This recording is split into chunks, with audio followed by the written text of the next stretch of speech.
Mesdames, Messieurs, chers internautes, bienvenue à ce premier rendez-vous de votre émission 6 minutes pour comprendre la vaccination au Cameroun. Savez-vous que depuis le 1er janvier 2023, le Cameroun a adopté un nouveau calendrier vaccinal. Pour cette première sortie, nous allons recevoir en posture d'expert le docteur Tchofke Shalom Dola. Il est secrétaire permanent du groupe technique central du programme élargi de vaccination. Et en 6 minutes, il va nous expliquer de long en large ce que c'est ce programme, ce que c'est ce nouveau calendrier, quels sont les bienfaits pour votre santé.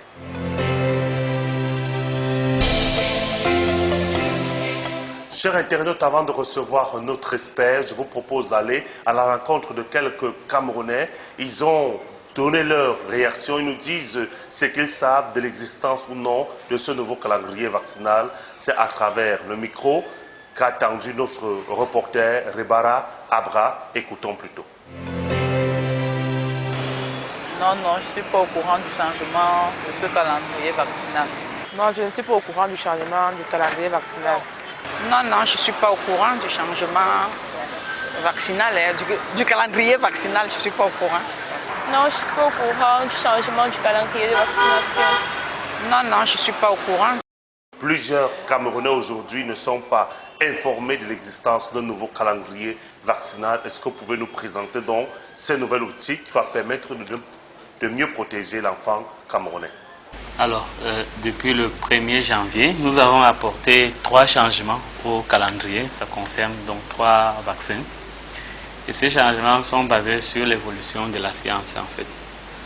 Le premier changement concerne le vaccin contre les diarrhées à rotavirus.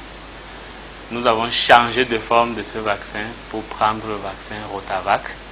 Rotavac est un vaccin pentavalent qui prend en compte l'ensemble des sérotypes du rotavirus dans notre pays. Donc, on a quitté du Rotaris qui se donne en 2 doses, à Rotavac qui se donne en 3 doses, en même temps que les autres vaccins de la 6e, 10e et 14e semaine de vie. Le deuxième changement concerne le vaccin polio injectable. Il s'est donné à une seule dose à la 14e semaine. On a ajouté une deuxième dose à 9 mois en même temps que le vaccin contre la rougeole. Ça, c'est dans la perspective du retrait du vaccin polio oral. À partir de ce moment, le vaccin va aussi changer de forme pour ne considérer que le vaccin injectable. Mais il y a un moment de transition où progressivement on ajoute des doses de polio injectable. Une fois qu'on aura atteint une couverture suffisante, on va retirer le vaccin polio oral.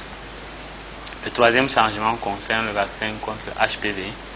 On a étendu le bénéfice de la vaccination aux jeunes garçons pour prévenir aussi les autres infections liées au HPV, notamment les virus génitales et même les cancers gynécologiques chez les garçons. Il y a eu beaucoup de données qui ont prouvé aussi qu'une seule dose suffit à prévenir toutes ces infections-là, à la fois chez la jeune fille et chez le jeune garçon. Donc, au lieu de donner en 2 doses, le vaccin HPV ne va se donner qu'en une seule dose à l'âge de 9 ans. Monsieur le secrétaire permanent, comment se rassurer qu'on a respecté scrupuleusement ce nouveau calendrier vaccinal, qu'on n'a sauté aucune dose de vaccin ou aucun rendez-vous de son enfant à la vaccination? Lorsqu'on fait des aménagements du calendrier vaccinal, on évite de créer un nouveau rendez-vous supplémentaire, sauf si ça l'exige vraiment. Donc, les contacts qui étaient déjà prévus dans le programme restent inchangés. C'est toujours même date. Donc, la seule chose pour être rassuré qu'on a les vaccins, c'est qu'on a aussi adapté les carnets de vaccination et les registres de vaccination pour reporter tous les dates, les rendez-vous et les antigènes conformément à ce nouveau calendrier. Donc, il suffit juste de suivre ce calendrier et ces enregistrements au niveau du centre de santé, on a l'habitude de se vacciner tout simplement. Plusieurs personnes émettent les réserves sur la qualité des vaccins qui sont administrés à nos populations. Est-ce que vous avez aujourd'hui des éléments clairs pour les rassurer de la qualité des vaccins et les donner les arguments qui devraient les motiver à se faire vacciner de façon continuelle où qu'ils soient? Aujourd'hui, on peut rassurer la population que les vaccins qui sont donnés dans le cadre du programme élargi de vaccination sont de haute qualité, hautement efficaces.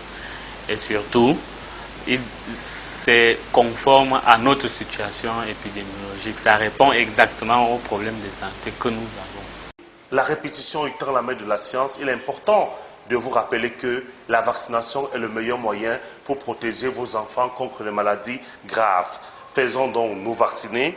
Et merci d'avoir suivi cette édition qui était consacrée au calendrier vaccinal. Rendez-vous pour le prochain numéro. Merci d'avoir suivi. Abonnez-vous sur nos pages Facebook, Twitter, Instagram ou tout simplement encore retrouvez-nous sur TikTok.